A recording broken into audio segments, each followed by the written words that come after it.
Hi!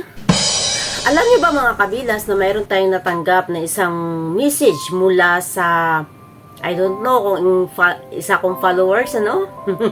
Naalala niyo ba ang vlog kong ganito? Ang mga kabit ay salot ng Ayan. bayan niya. Okay. Siguro mga kabilas, napanood niya yung vlog ko ng tungkol kay Kabit tsaka kay Legit. So, nag-message siya sa atin. Sabi niya, ang mga original daw ay salot ng lipunan. Kaya iniwan ng kanilang mga asawa. Okay, sagutin natin yung ang original ay salot ng lipunan. Yes, tama. Ang mga original at salot ng lipunan sa mga kabit na feeling asawa. Huwag na tayo magpaka-ipokrita.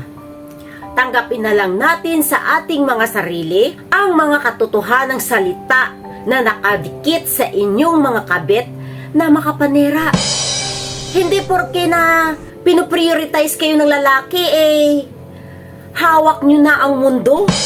Baka nagkakamali kayo. Sa kabilugan ng liwanag ng buwan, hindi kayo sakop ng kaliwanagan. Dahil masyado kayong asyumera kung makapag-agawa ng asawa. Nasaan ang delikadisa bilang babae? Kung gusto mong malinis na dignidad, para maipagmalaki na isa kang malinis na babae sa lipunan, kung hindi ka ba naman tanga na isang babae na papatol sa may asawa? At para sabihin mo na hindi masama ang hangarin mo sa kanyang pamilya. Kung nasa tamang pag-iisip ka at katinuan, kahit sabihin pa natin na magkahiwalay na sila ng mga habang panahon ng kanyang asawa, hindi ka papatol sa lalaking may pinirmahan ng iba. Dahil kahit gaano ka kamahal niyan, hindi ka pa rin magiging legal sa lalaking nakapirma na sa iba. Kaya huwag maging matapang at tanggapin ang katotohanan na ikaw ay isang kabit lamang.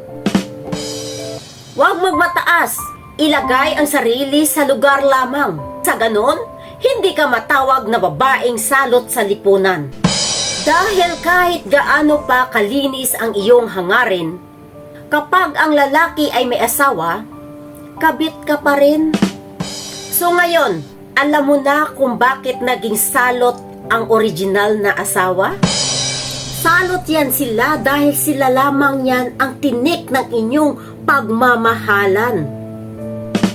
So, next time, comment below ha. Huwag ma-personal sa inbox.